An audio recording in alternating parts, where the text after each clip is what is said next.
धैर्य, परिश्रम र सफलता एक विद्यार्थीको कथा। सन्दीप एउटा गाउँमा बस्ने 16 वर्षीय किशोर थियो। उसको परिवार सामान्य आर्थिक स्थितिमा कमजोर थियो। बाबु किसान हुनुहुन्थ्यो भने आमा गृहिणी अभावका बावजुद सन्दीप पढाइप्रति असाध्यै लगनशील थियो। सपना र संघर्षको सुरुवात भएको थियो। सन्दीपको विद्यालयसम्मको यात्रा सजिलो थिएन। बिहानै उठेर गोठमा गाई वस्तु स्याहार्ने, घरको सानो तरकारी बारीमा काम गर्ने अनि विद्यालय जानु उसको दिनचर्या थियो। विद्यालय पुग्न पनि उसले 5 किलोमिटर हिँड्नु पर्थ्यो। कहिलेकाहीँ चप्पल कट्थ्यो तर ऊ हिम्मत पर्दैन थियो। विद्यालयमा सन्दीप असाध्यै तेज थियो। उसलाई विज्ञान र गणितमा गहिरो रुचि थियो। शिक्षकहरूले सधैँ प्रशंसा गर्थे तर आर्थिक अभावका कारणले उसले राम्रो किताब समेत किन्न सक्दैन थियो। पुरानो किताबहरूमै भर पर्थ्यो। उसको पहिलो चुनौती थियो परीक्षामा असफलता। एक वर्ष सन्दीपले निकै परिश्रम गर्यो तर बोर्ड परीक्षामा ऊ अपेक्षित अंक ल्याउन सकेन। यो उसको जीवनकै पहिलो ठूलो असफलता थियो।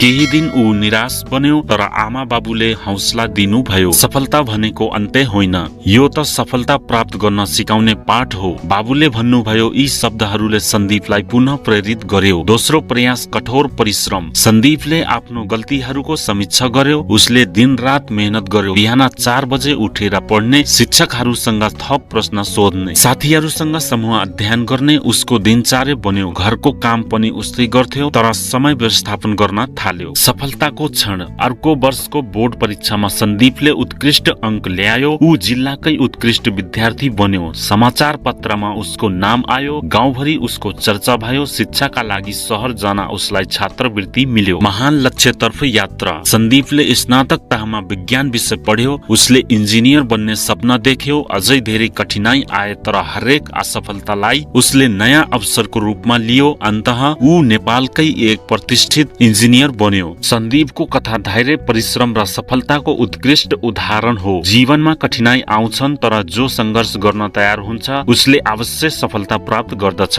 असफलता भनेको अन्तिम बिन्दु होइन, यो त सफलताको नयाँ सुरुवात हो। साथीहरू, कस्तो लाग्यो भिडियो? राम्रो लाग्यो भने लाइक र शेयर, कमेन्ट र सब्स्क्राइब गर्न नबिर्सनुहोला। भेटौँला अर्को भिडियोमा। धन्यवाद।